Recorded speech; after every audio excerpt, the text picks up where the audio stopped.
Hello, Cubs fans, and welcome to a brand new edition of Cubs on Tap. I am Ron Luce and joined by two of my beautiful co-hosts this evening, Mr. Tyler Edmonds and Mr. Nick Hudson. Gentlemen, happy Thursday for those that follow on Tap Sportsnet. Everybody knows the weekend begins on Thursday. How are you boys doing here this evening before we get into all things Cubs baseball? Doing well, man. Doing well. Ready to talk some Cubs baseball. I'm tired of the winter blues. I feel that.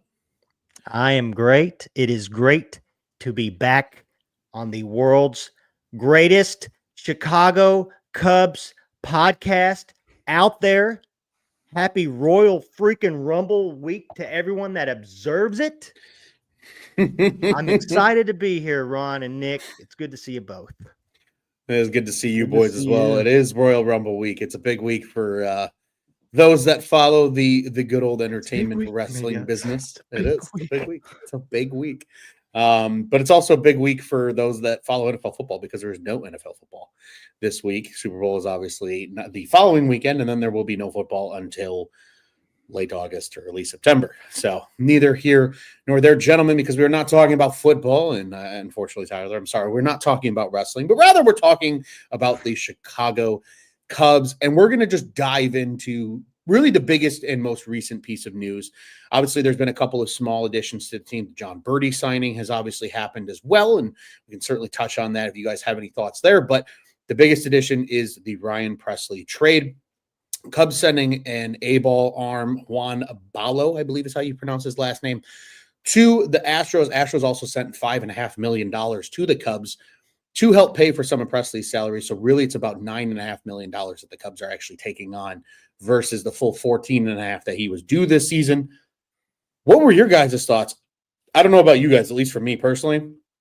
There was a little sense of like, holy shit, finally, because it was all that was spoken about for almost a full week. Yeah. Until the trade actually happened.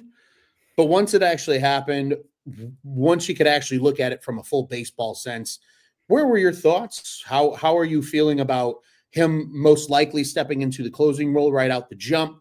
Kind of just what are the thoughts with Pressly's addition to the back of the bullpen? I was surprised right off the bat that he waived his no trade clause. I thought, for sure that I thought he was just going to stay in Houston where he's comfortable and everything, but I was excited. Obviously, when the season ended, when we all had our reflections, one of the big things was the bullpen. What are we going to do about this? A lot of times, we lost games in the late innings. So I knew they had to address the bullpen for sure. So this was number one on their list right now. You had to get it done. It got done. I think the addition of Ryan Pressly is going to be really good. And the fact that he slides right in as your closer right out of the gate, you know that he's already going to dominate that bullpen. I have a little bit of flashbacks. I don't know about you with Mr. Hector, but hopefully, I think that a change of scenery is going to benefit him though with the Cubs for sure. And with our pitching staff, we could really flip things around for him too. It's funny there. I was talking to my dad earlier about this today, and we were talking about the dollars that Pressly's essentially owed now with the Cubs because of the Astros sending money. And I was like, it's basically like what you gave Neris last year. And then I was like, and then don't say that name. Don't say it. Tyler, were you in the same boat? Were you excited? Were you surprised that he moved the no trade? I didn't hate the move. I wasn't. Holy crap, we got Ryan Pressly. We're winning the World Series. That kind of, I wasn't like that. I was glad they finally made another move. I'll say that. They'd been talking about it forever. It was nice to see that the guy was in Houston, had his no trade clause, and was willing to waive it to come to us. Wanted to be here. He's got the experience. He's been there. He's done that. I believe he's won 2 World Series with the Astros. Is that right? 2 of them? I think he was also on the 2017 team. No, he was not on the 2017 team. Okay.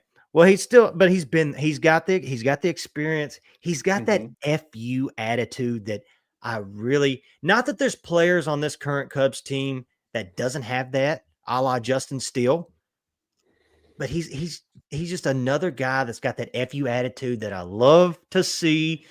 I know his strikeout percentage has gone down over the last 3 years. His ERA has gone down. and all that stuff. His baseball savant isn't the sexiest thing in the world, but that could also be because he got replaced by Josh Hader. And you can say what you want about his numbers and everything like that, but I feel like that probably maybe getting back into that closer role is what he needs, because as we all know, the last 3 outs are a lot different than the 8th inning, the 7th inning, everything like that. Maybe it was just a punch in the gut. I get it. It's Josh Hader. I don't care who you are. Josh Hader comes on your team. That guy's your closer. Sorry, Ron, but maybe a change back into that closer spot is what he needs. What maybe works out for him. I've got to ask you though: is the Pressly move at Ron? You said $9.5 million. I'll give you a confirmation on that, but I believe it's about that dollar amount. Roughly $9 million. Okay, is the Pressly move at roughly $9 million? Do you guys like that better than had they signed a reliever on the current free agent market?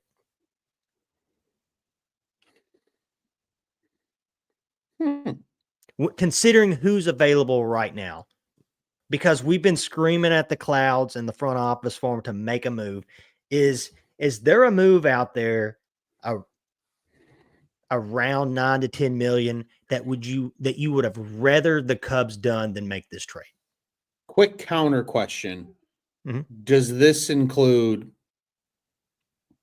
the Huskies talking? My fiance just got home. Does this include guys who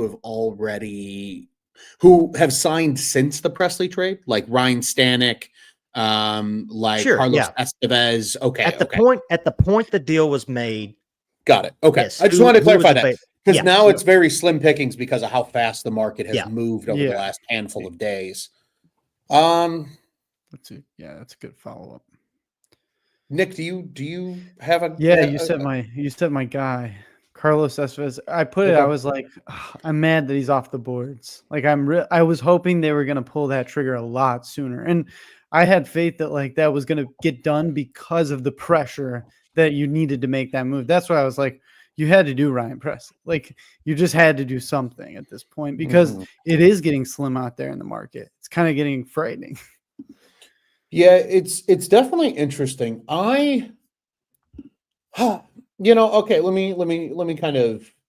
me kind of answer this question in two phases here, because I think when the trade happened, you see the body of work that Pressly has had. I mean, this guy has had multiple seasons in Houston with a sub-3 ERA. He did it in 2019. He did it in 2021, both of which were all-star seasons for him. And then he did it again in 2022, just below 3 at a 298. And the first time around was taking the closing role. He was kind of the setup man at that point in 2019. And then kind of in 2020 into 2021 is really when he took over that closing role. 26 saves in 21, 33 in 22, 31 in 23.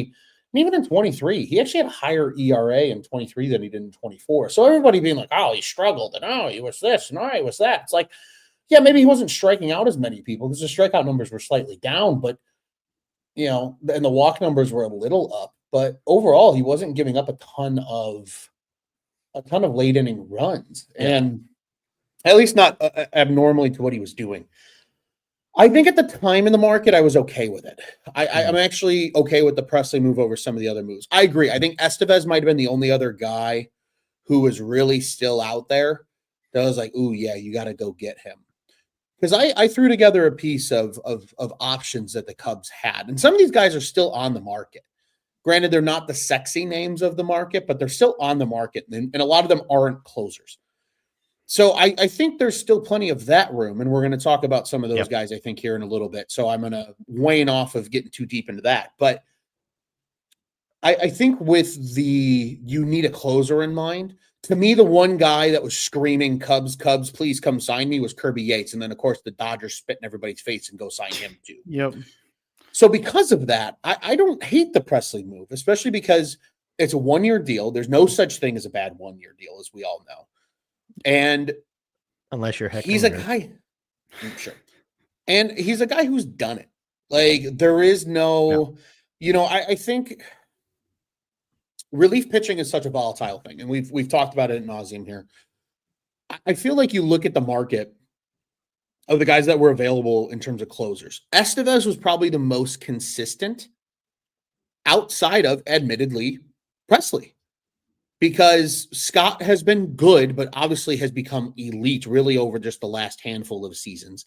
Yates had up and down. Obviously, a lot of that was attributed to injury, but it took him a couple of years back to come back from that injury and really become that guy he was in San Diego back in 2019. He didn't get back to that point really until last season with Texas. It took him 5 years to become that sub-2, fuck you, I'm the ninth inning guy. I'm gonna get this save guy again. Yeah. I think because of that volatility, I don't hate the fact that they said, we know what we're getting in Ryan Presley. He's best case scenario, a sub 2.5 ERA guy, and worst case scenario, he's still a sub 4 ERA guy. And we give him the opportunity, he's probably going to get at least 25 to 30 saves at minimum. If this team's really good, probably even more. And he's been there and he's done that. And I think getting a guy like him who's been there and done that, it's awesome that he's boys with Kyle Tucker, right? I mean, it's always good to have teammates on the team.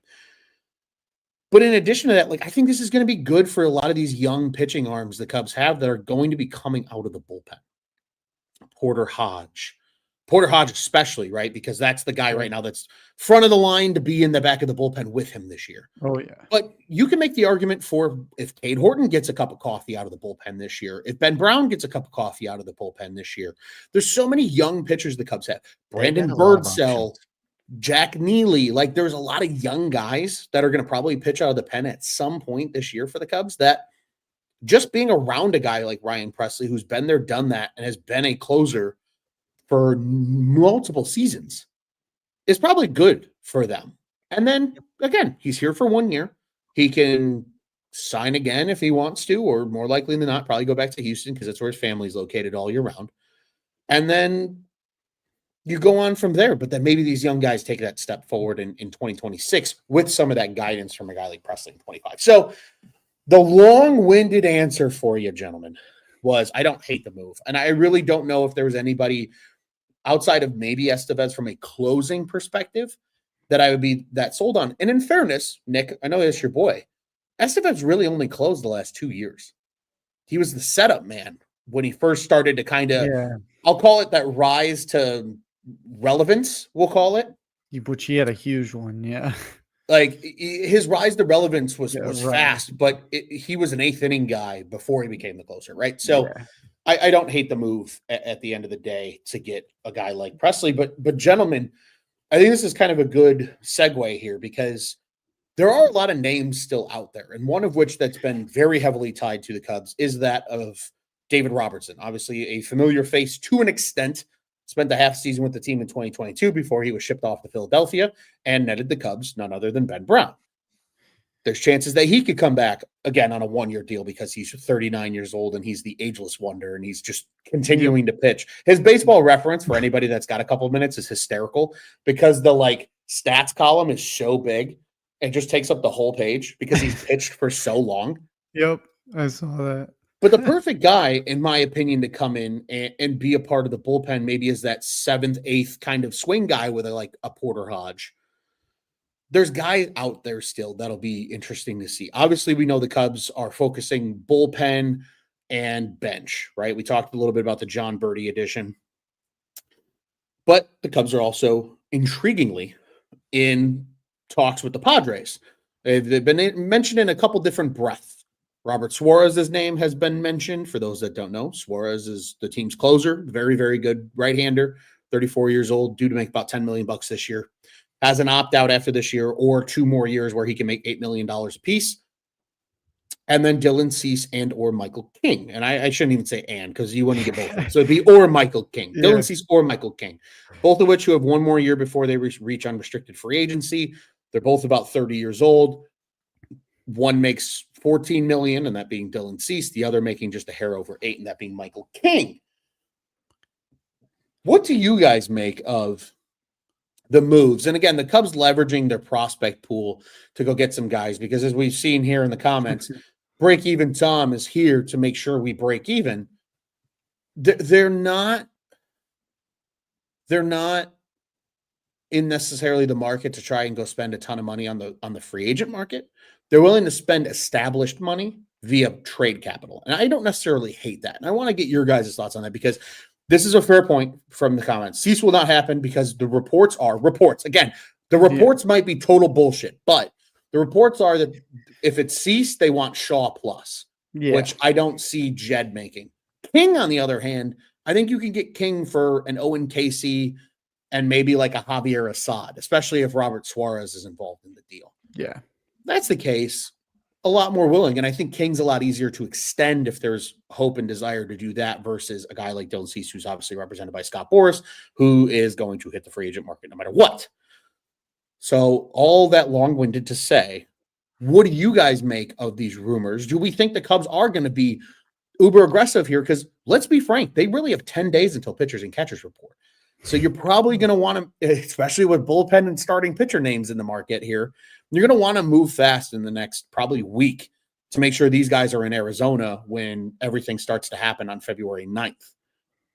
Do you guys believe in the fire, I'll call it, of the MLB hot stove in terms of the Padres rumors? And how much do you think the Cubs are going to do between now and when pitchers and catchers report here in, again, about 10 days? I think it is much ado about nothing.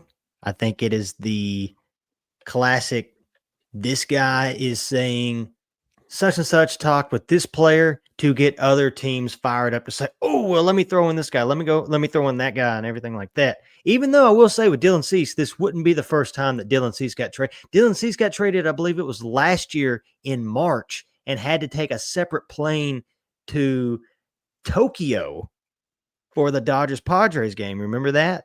So it wouldn't be the first time he got danced around in a trade. As much as I would love Dylan Cease on this team, or even Michael King, I think having a Dylan Cease penciled in between Justin Steele and Shota Imanaga would be the big boy move that would just say, hey, we're taking the Central. It would be a large market move that the Cubs should be doing. I don't think it's going to happen. And it's kind of the similar question that you just asked, Ron. Another question with a question. Would it irk you? Would it bother you though? Let's say even if they didn't give up Matt Shaw, let's say they gave a Javier Assad and another prospect and everything like that. Would it bother you guys? And I'm sorry, Nick, I'll let you answer and then answer this, I guess. Would it bother you knowing that they're going to give up whoever they give up, even if it's not Matt Shaw, but let's say a top prospect, knowing that they're probably not going to re-sign Dylan Cease or Kyle Tucker? Would it bother you to know that for just this one chance this year? Would that irk you just a little bit? Oh yeah. Yeah, definitely. Even though, don't get me wrong, I would love Dylan Cease in this rotation right now. I really would. And again, even Michael King, and I'm just saying Dylan Cease because he's the latest one that's been in the rumors. But having that in your rotation, because I've said it, and we've all said, I know more of us have said it this offseason. I feel like they're one good starter away from just dominating this division. But at the same time, I just feel like you know it's coming. Well, we just don't have the money to re-sign this guy for the amount he's going to want, because I'm pretty sure Dylan Cease is a Scott Boras guy. So we know that's probably a no. But would that bother you guys just a little bit? I think for me, it wouldn't bother me if it was a good season, like if it ended up being. That brings me to my next question. Okay. Go ahead. Just a scenario, and this is the question I was talking to you guys about in the pre-show. Hypothetical situation. Let's say they do get Dylan Cease. We won't even worry about who they traded him for. But you've got Dylan Cease and you've got Kyle Tucker on this team. Two guys, free agent contract, free agent year contract. Let's say Dylan Cease wins the Cy Young. And then let's say Kyle Tucker, because he has to play behind Shohei, Mookie, Freddie. That's just 3 guys on one team. Ronald Acuna. Let's say Tatis has a hell of a season this year. De La Cruz and all. Let's say Kyle Tucker finishes top 10 in MVP. You've got one guy that finished top 10 in MVP. You got one guy that just won the Cy Young. Who are you asking for an extension between the two? Nick, I'm going to put you on the spot first. Okay. I'm just saying, and we all know, just real quick, for the people that are just joining us, we all know that this Dylan Cease thing is probably just smoke and mirrors, but yeah, this is just Tyler's hypothetical, for magical fun. land. Yeah. No. Who would you take? Who would you take, Nick? And again, I'll say it again. Dylan Cease just won the Cy Young. Yeah. Kyle Tucker finished top 10 MVP voting. We can even say he had 30 home runs, 20 stolen bases, and 90 RBI. Yeah. No, I'm taking Dylan Cease. And the reason why is I think the Cubs have a better path to be a powerhouse in pitching rather than offense. So I think like you add on even more like disgusting filth that this pitching, rotation would have. It would be a monster if you extended him then. So that's why I would take Dylan Cease. I think because of what Nick just said, he kind of answered where I was going to go and kind of put it, but I'm just spinning it in my own way, is because the Cubs aren't an offensive juggernaut, it would be Kyle Tucker for me. Because I do believe in their pitching infrastructure. And don't get me wrong, would it suck to watch a Cy Young winner walk out? Of course it would. But I think there's also the understanding that he's also Boris Klein, right? So you kind of would already know, like, you're either going to have to play hardball, and maybe he still would come back, right? I mean, again, but for sake of the hypothetical, if you told me, hey, do you want an elite power bat for the next 8 years, or a pitcher who, don't get me wrong, they definitely could use, but they've got guys that they can clearly develop into capable starters. I believe in the Cubs pitching infrastructure more than I do their hitting infrastructure. And for that is why I would pick Tucker. But I think a fair point, Nick, right? You get that elite starting arm. And again, I think a guy, and maybe this is just my own thoughts here, but you get a guy that I think a lot of Cubs fans feel like was the one that got away with Dylan Cease, right? Because like you watched him get traded, and there were a lot of Cubs fans, myself included. I know Juice has talked about this too, where like you talk to your friends with the White Sox and they're like, "Oh, thanks for Eloy." I'm like, "Fuck Eloy, you're gonna like Dylan Cease more than you like Eloy." And sure enough, that's exactly what happened. I know the Orioles picked him up, but is he on a team right now? He is on I believe he signed a minor league deal with the Tampa Bay Rays. Wow. That's right. He did. Because I remember now that you say that, I remember seeing that and being like, they're going to get 40 home runs out of him. Oh yeah, because it's the Rays. In the spring training complex they're playing at next year. Which I'm fine with. Let him dominate in the AL. I am totally okay with it. I'm just confirming here. I think But yeah, I agree with you, Ron. I'm taking Tucker just because he's in the lineup every day. Kind of like what Break Even Tom's saying here too. A guy that can affect the game every single day. A guy that can affect your hitters, the rest of your hitters in the lineup, depending on how he's approached. But I can see, and with your point, Nick, with having that elite powerhouse, I look at Cease two ways. He wins the Cy Young, yes, but you're just one pitch away from TJ, and I hate even bringing that up. Which is in another sense, I can understand your reasoning for picking him, Nick, because you can never have too many because you never know. And he's also been hella durable. He's started at least 30 games the last 4 years. Yeah, and like Dylan Cease has been very reliable. Yeah. Looking at how things turned out, even though Jose Quintana has had a good career late in his career lately. I know with the Mets last year, he was really good. Yeah. I don't know if he signed with anyone yet, but I know he's going to get a contract somewhere. Yeah, somebody will sign him. Oh, for sure. But yeah, Dylan Cease just feels like that guy that the guy that got away.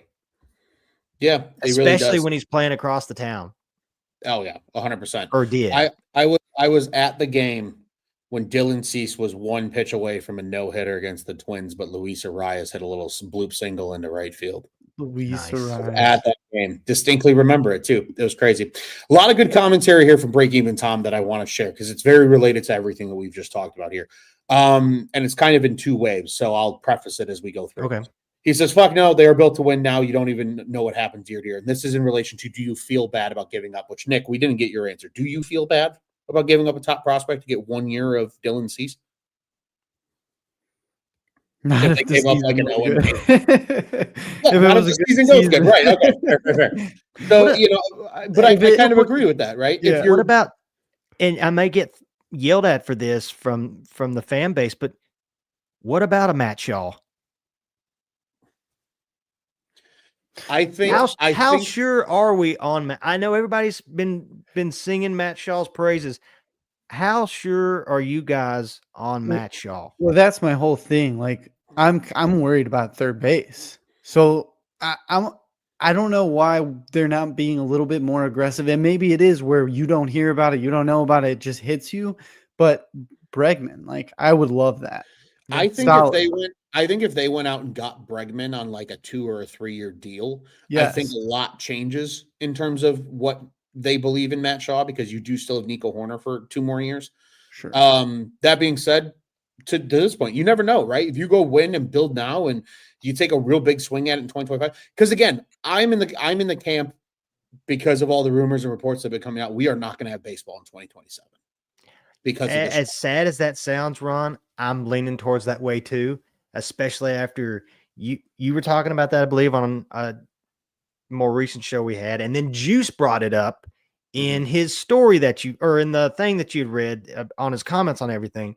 Yep. And just the more and more you start thinking about it, and you see all these people, even though I don't even know if it's going to happen, whether or not it does, whatever, everyone screaming, oh, we need a salary cap because the Dodgers are just killing this and that.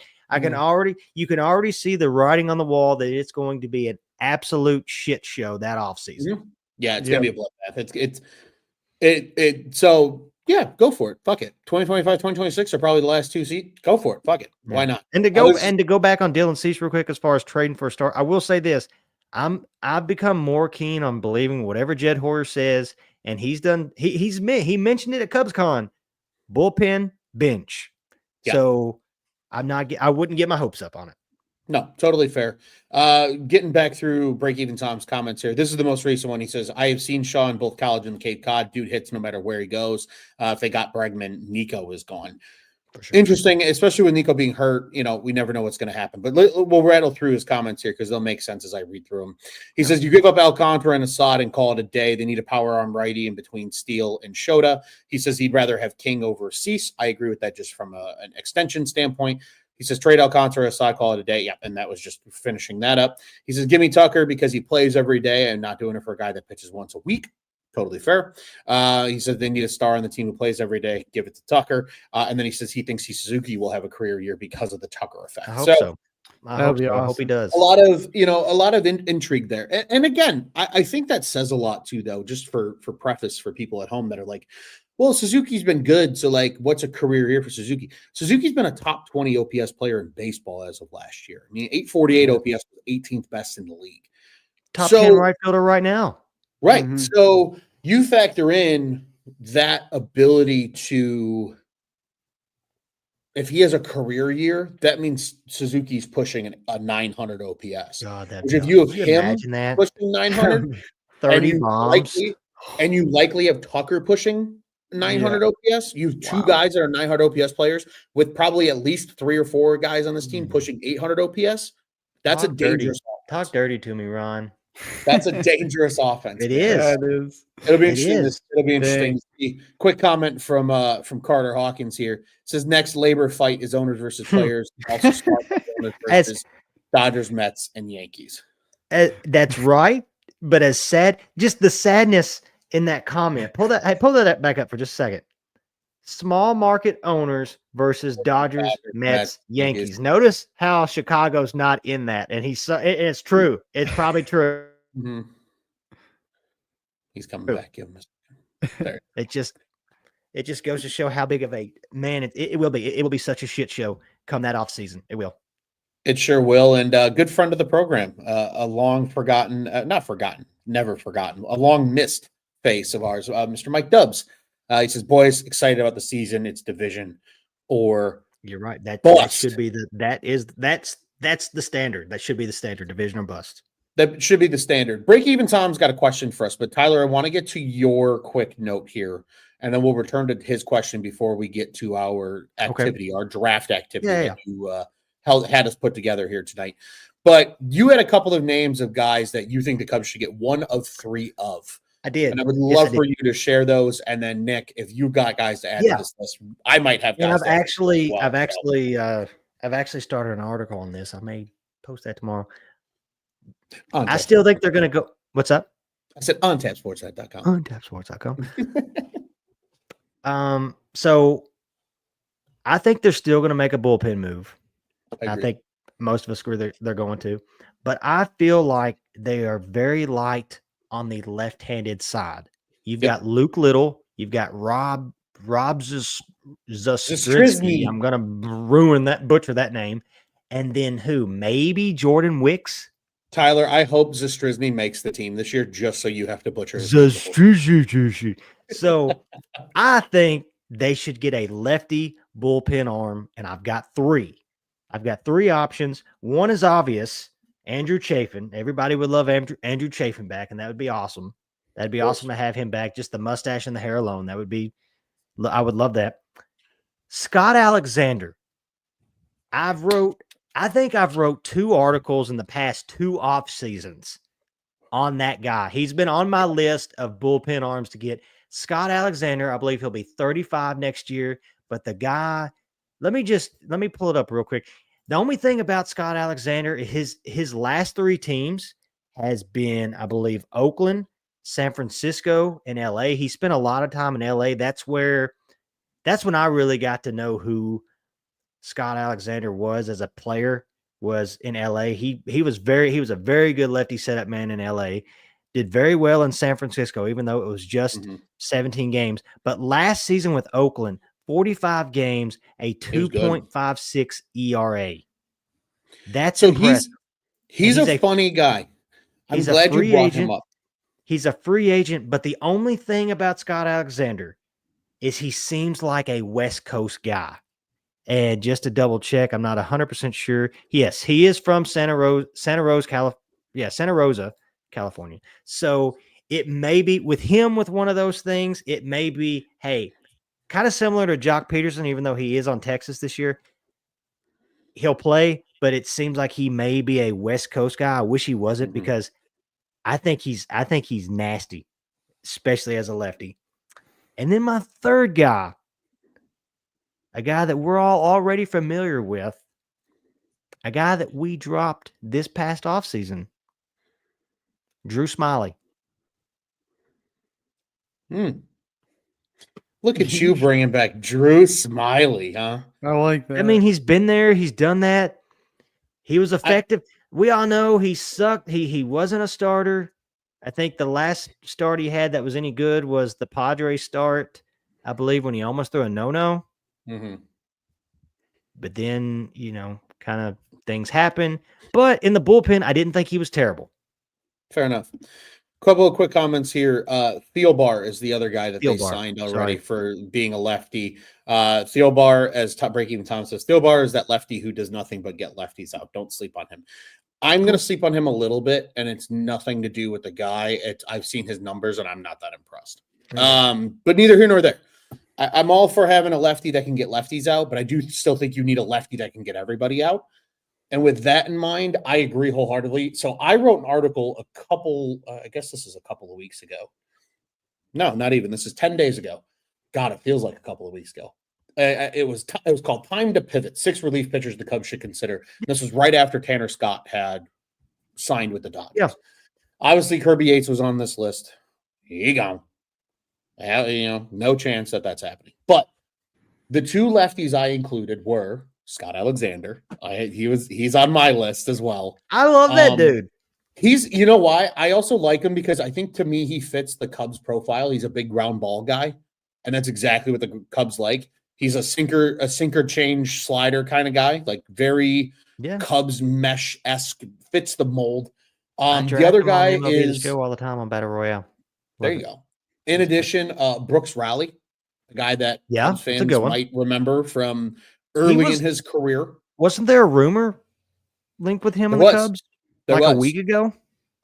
There has been, I think, in the last 3 years that Brooks Rowley's been linked to the Cubs. And I understand why. I mean, he came up with the Cubs. Yeah. Debuted as a starter with the Cubs, then came out of the pen, went and kind of reinvented himself in the KBO for a few years, came back, and really in Tampa was when he kind of made his name for himself as a true reliever.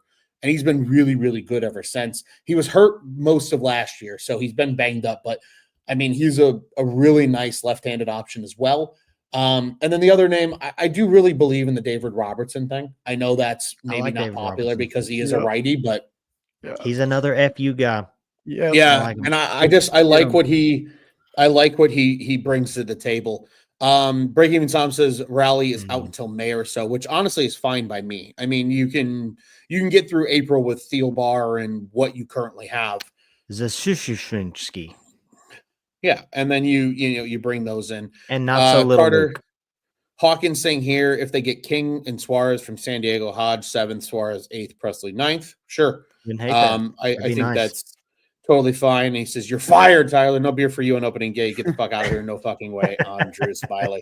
I knew somebody wasn't going to like a very fun comment there. Nick, any names that we missed there in terms of bullpen? I agree with David Roberts for sure with that. And then Scott Alexander was on my list as well. Really like him. I have a question on my last one. Okay. Is Jorge Lopez still out there? No. He signed with the Nationals. Nationals, yes. Trust me, that was the guy I wanted to come back to. Come on. I thought he was a for sure guy to come back. Especially for what he signed for. He signed for $3 million. It was that was such a Cubs move for $3 million. Yeah. He signed for nothing. It's $3 million plus incentives, granted. So it probably can get upwards of $7-8 million, but still. I feel like Chicago could have offered him $4 million. Lopez was great last year. Yeah, that was a guy I wanted to see come back to, Nick. I'm right there with you. Real shame when I saw him sign with Washington. And I was actually visibly upset. I was like, motherfucker. Yeah, I was like, they could have given him $3 million. Like, he was good. Yeah. Neither here nor there. Tyler. Let's get into the meat and potatoes and the fun of things here. Yeah, important stuff.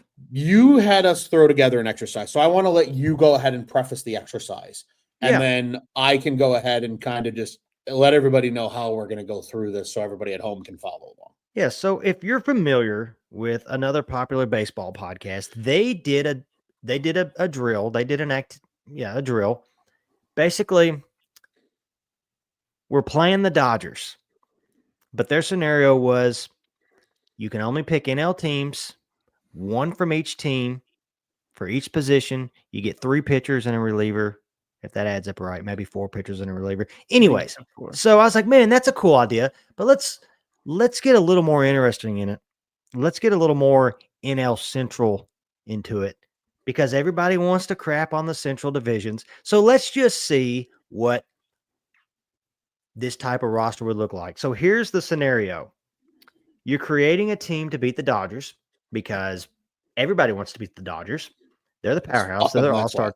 They're the all-star team. We were talking about this, in the pre-show. You're creating a team to beat the Dodgers in a 7-game series. You get your traditional lineup, including a DH. Your outfielders doesn't have to be a set left fielder or center fielder. You get 3 outfielders. You get a DH. A DH can be anybody. It doesn't have to be a straight up DH, strictly DH, whatever you want to call it. You get 4 starting pitchers and 2 relievers. But here's the catch. You can only use players from the NL Central, and you have to have 3 players from each team. So, to add on to Tyler's thought, we all put together our teams using, again, 3 players from every NL Central team. And we're just going to go position by position. And that's going to be the way we go through it. So that way, everybody can focus on a position, see who we all pick, see if there's allegiance. And then at the end, we can all kind of reiterate our teams and list them out. And send us yours in the comments, because we will have, I'm going to work on a post, kind of like a graphic with everybody's team. comment in the comments on X or wherever or even in here on YouTube, and just tell us what your team is, because this activity was a little more difficult than I thought it would be. Trying It's to tough. plug, you have to have 3 players from each team. You're trying to plug in. You want to get this guy, but crap, this guy's locked there already. But I can't drop this guy. This would have been an easier, in my opinion, this would have been easier if we only had to use 2 guys from every NL Central team. For sure. Absolutely would have been easier. So we'll go around. So I'll just say real quick, I hope that, because I know there's current Cubs that listen to this, I hope they don't blast at least me if I do or don't pick. This was hard. That's all I'm going to say. It was hard. Do you guys want to start with pitching or hitting? You pick, Nick. What do you want to do? Hitting. Okay. All right. So let's go in terms of number order. So on the baseball field, catcher is 2, right? So we'll start at catcher. Okay. Nick, who did you pick? William Contreras. Tyler. That was my pick too. That was also my pick. Okay, good. All right. Okay. Agreed. Okay, good. We'll get that one out of the way real quick. That was an easy one, in my opinion. So then moving to the 3 spot, the 3 position, which is first base. This one, I think we're going to have some discrepancy. So I'm a little excited about this one. Nick? Michael Busch. Okay. Tyler? I had Rhys Hoskins. We have 3 different answers. Ooh. I had Alec Burleson. Oh, that was a good one too. It's yeah. my first baseman from St. Louis. Oh, wow. Yeah. Okay. Yeah. I'm interested. You'll see. Okay. You'll see how the rest of the team shakes out. Okay. That's where I went. And we've got a couple of Contrerases here in the comments as well. So that was kind of the slam dunk. Yeah, he's the slam dunk. Yep. So going over to 4, which is second base. Mm-hmm. Who do you guys have? Jonathan India. He's on the Royals now. Oh no, Nick. Penalties. minus 5 points. I mean, would have been a good answer though. It would. I don't hate.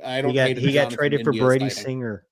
I did. will say Cincinnati. If you want to look real quick, Nick, while I'll give mine and Ron gives his. They have pull up Cincinnati's infield. They have a lot of middle infielders. But I had Nico Horner as my second baseman. I had a different answer than either one of you would have. I have Bryce Terang. Okay. I had him wrote down because I had to get 3 guys. And I remember Bryce Terang because I believe, did he have a big postseason moment? And the reason I ask, because I feel like he had a postseason card in MLB The Show. He might have. He had a really good year. I mean, I think he won a Gold Glove. I picked him. Yeah, I think he won the Gold Glove for NL second base. He stole like 40 bags. He was a really good player for the Brewers. So it felt good to me.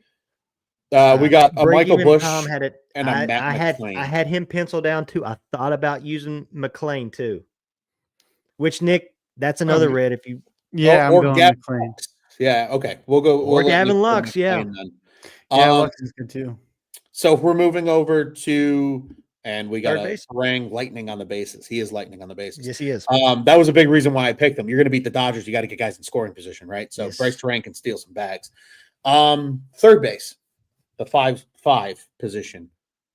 Nick? Joey Ortiz. Okay. Interesting. Wow. I don't hate it, but interesting. Wow. Tyler. Well, I had Nolan Arenado. I did too. But I don't hate I think he's on the downturn of his career. He is. I really do. He can still play though. Joey Ortiz is a fun player. And I young upcoming player. Yeah. Well, of course. I feel like Nolan Arenado is in his when Scott Rowland was on the Cincinnati Reds phase. Yeah. He can still play the spot, and he's still going to hit. He's at least going to hit you some homers. Break even Tom goes with Nolan as well. He says Ortiz playing short this year, but this is based on last year. Ortiz played third. That's fine. That's okay. Shortstop. I'm sure he'll probably. I'm going to bet we all have the same answer. I'm going to I'm willing to bet a little bit of money. Nick's giving me a look. Why like are that. I you- don't think we have the who- same answer here. Who did you pick, Nick? Who'd you pick, Nick? Why is it Dansby Swanson? No, it's Ellie De La Cruz. Okay. Oh, okay. We're on the Yeah. same page. We all, I Ellie. picked that. Same here. Same here. Ellie De La Cruz all the way around. You had that. I was like, wait a minute. Yeah. And I was like, I was trying what- to throw you off. What off the board shit are you about to say? No. Okay, we're all in agreement there. Ellie De La Cruz. Because, like you said, we got to get guys in scoring position, and he gets on base.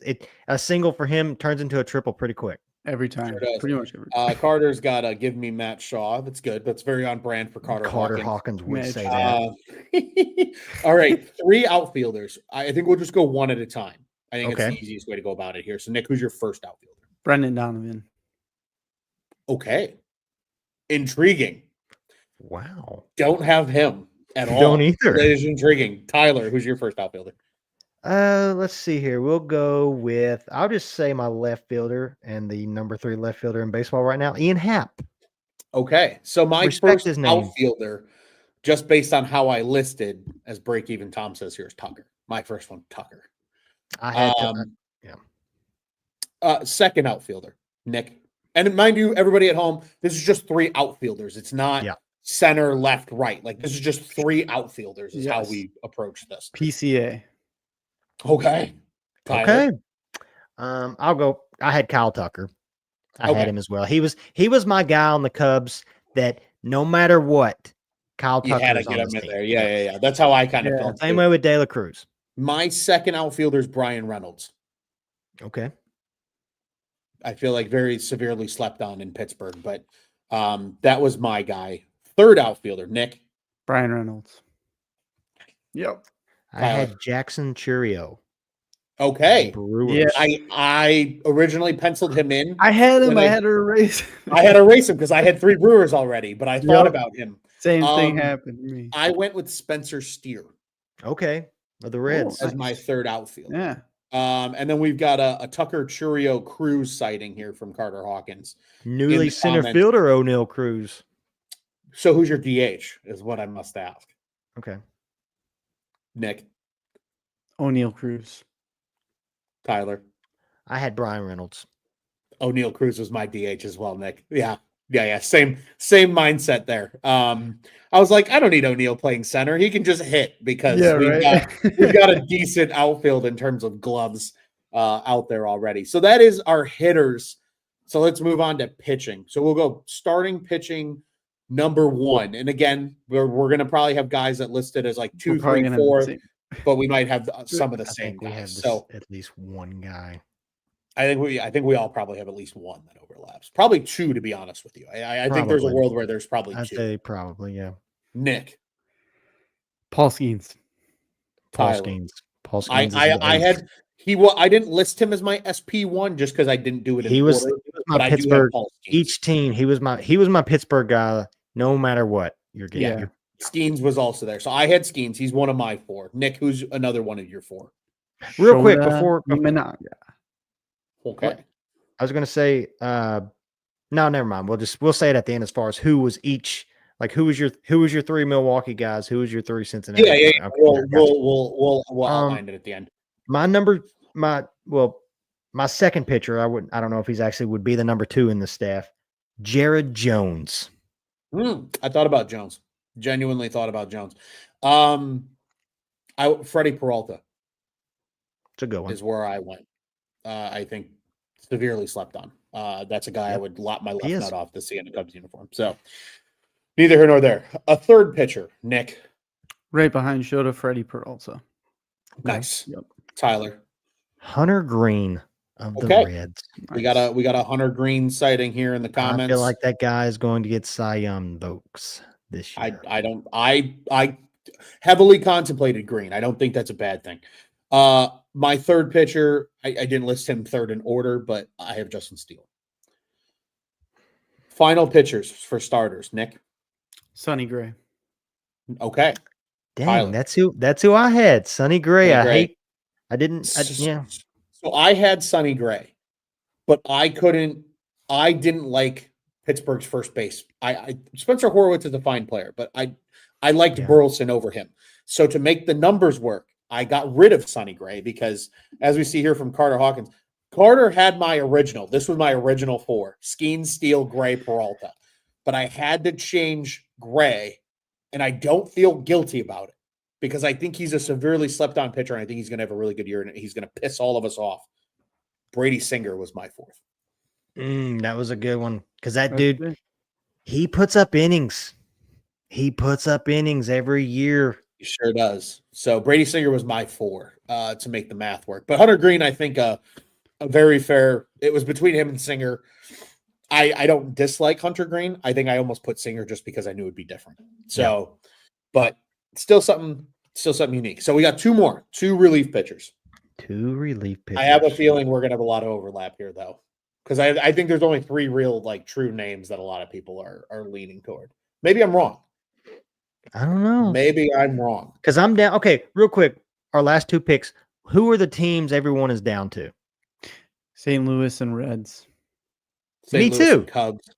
I'm down to St. Louis and Cubs. Yeah. Oh, you saved. Ooh. Yeah. Okay. This will be interesting, Ron. Yeah, I'm excited for this. So, okay, who's your first relief pitcher? I think we all have the same name. Ryan Helsley. Yep. Yeah. Okay. Yeah. And even Carter Hawkins is like Helsley and Helsley and I have Ryan Helsley as well. And relief number 2, Nick. Alexis Diaz. Okay. Tyler. So I thought about him, but he didn't have the. I don't know. I feel like he didn't have the best season last year. You went with and then I was Rogers, didn't you? Do what? Did you go with Taylor Rogers? I needed a lefty, Ron, so I went with Taylor Rogers. I knew you did. I thought about Rogers. I really did. There was a real thought about Rogers in this exercise. And I was so stuck because I was like, God, all I got left is Cincinnati, and I went through their bullpen. I was like, "What the crap?" And oh shit, Taylor Rogers, they just got him. So yeah, thank you for trading for him today, Cincinnati, or I guess it was yesterday. Yeah, literally like 2 days ago. Breaking in Tom saying Trevor Meagle, from Milwaukee. Yeah, maybe I'm the only person that. Who are you picking? Ryan Presley. Okay. Oh yeah. Okay. I need that bulldog fuck you attitude in the bullpen. You need it. There you go. Gotta have it on this team. I don't disagree with this though. Meagle being an all-star, I don't think that's out of the question. Trevor Meagle is very good, but I liked Presley. So, all right. So, who, Nick, were your, just so everybody can kind of get a summary here? Who were your 3 Cubs that you selected? Cubs, Michael Busch, PCA, and Shota Imanaga. Okay, Tyler. Nico Horner, Ian Happ, Kyle Tucker. A lot of discrepancy in our Cubs selections here because I went Ryan Presley, Justin Steele, Kyle Tucker were my 3 for Cubs. So when I first started, I penciled in Justin Steele's name, and I know he's probably listening. I'm sorry, man, but it's Kyle Tucker and Ian Happ and Nico. I'm sorry. I don't think he'll fault you too much. Cincinnati Reds. No. Who were your 3 Reds, Nick? Matt McLean, Ellie De La Cruz, Alexis Diaz. Tyler. Cincinnati for me was Ellie De La Cruz, Hunter Green, and Taylor Rogers. And mine were Ellie De La Cruz, Spencer Steer, and Brady Singer. So a lot of discrepancy in the Reds, which is fun. Pirates. Who were your 3 Pirates, Nick? O'Neill Cruz, Brian Reynolds, and there's one more. Where is Paul Skeens. Paul Skeens. Thank you. I had Paul Skeens as well, Brian Reynolds, and Jared Jones. And I went Paul Skeens, Brian Reynolds, and O'Neill Cruz. So Nick and I were in lockstep on our Pirates as well. Cardinals. This is, I think, another place where we had a lot of discrepancy outside of Helsley. Yep. Nick, who were your 3 Cardinals again? Brendan Donovan, Sonny Gray, and Ryan Helsley. Okay, mine were... Brendan Donovan one's wild to me. Yeah, I don't hate it, but wild. Ryan Helsley, Nolan Arenado, and Sonny Gray. Okay, and I had Alec Burleson. I think I'm the only person that picked Alec Burleson, which is fine. Yeah. Nolan Arenado, and then Ryan Helsley, because we were all in lockstep there. And then for the Brewers, Nick, your 3 Brewers. William Contreras, Joey Ortiz, and Freddie Peralta. And Tyler, you had I had William Contreras, Reese Hoskins, and Jackson Churio. And I had William Contreras as well, but I went Bryce Terang and Freddie Peralta were my 3 Brewers. So that was fun. That was a fun exercise. Honestly, a lot more discrepancy than I thought we would have, which I'm not mad about. I think that's what makes it fun. But an interesting thing. So, Tyler, to your point, we encourage everybody listening, submit your list. You can head over to the YouTube and find this live broadcast, drop it in the comment section. You can head over to the Cubbies on Tap X account, and we'll be posting the graphic there at some point in the next couple of days. You can reply to that if you want as well. But share your thoughts, share your list. Remember, you have to have 3 of each. It's a lot harder than you think it is. I think this would have been a lot easier of an exercise. It was like, hey, just minimum 2 from every team. Mm-hmm. You know, because then you can load up on a couple of the better teams in the division. Yeah. But when you got to get creative, it gets a little different. But it was a lot of fun, gentlemen. I want to offer here final thoughts. Obviously, today's episode title was "Warming Up as February Arrives." We are warming up here at Cubs on Tap because spring training and pitchers and catchers are right around the corner. February and March will be busy for us as we gear up for the season. We'll be on the microphone a lot more, which will be great, and I'm very much looking forward to as well. So we encourage everybody to be, in lockstep with us here at Cubs on Tap. But I want to present to you guys one more opportunity. Any final thoughts before we sign off for this episode here today? My final thoughts are: it was a great time with you gentlemen talking Cubs baseball. I look forward to the next one. Beautiful. Tyler? My final thoughts. College baseball is right around the corner, so there's that. And then in 10 days, you've got the pitchers and catchers reporting. But, boys, this weekend in Indianapolis, there's going to be a rumble that's royal, and I'm going to be watching it. And a fun fact real quick. For all you nimwits out there that want to make fun of me, oh, you watch wrestling, you watch that fake stuff. Guess who was a professional wrestler at one time in their life? Abraham Lincoln, who the 16th president of the United States, $5 bill, what? Copper penny, what? Helped abolish slavery, what? Helped in the American Civil War, what? Professional wrestler, which if you go back in time, it can all go all the way back to the what you call it, the gladiator days. It was the first original form of entertainment. So for all you guys out there that want to make fun of me for that, all I got to say is Abraham freaking Lincoln. So suck on that. I'm going to be watching the Royal Rumble this weekend, boys. I can't wait.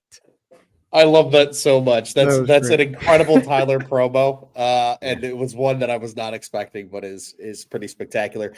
Gentlemen, I'm going to share from each one of you. I probably will not be watching the Royal Rumble, admittedly, this weekend, and that is cool.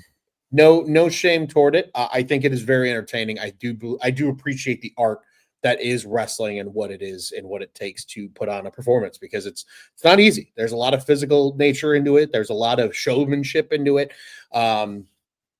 But it is the Lady and I's anniversary weekend, so I will be. Hey, happy anniversary! It's already been a happy anniversary. It's been 2 years. Well, it's 2 years. So this is 2 years since we've been together.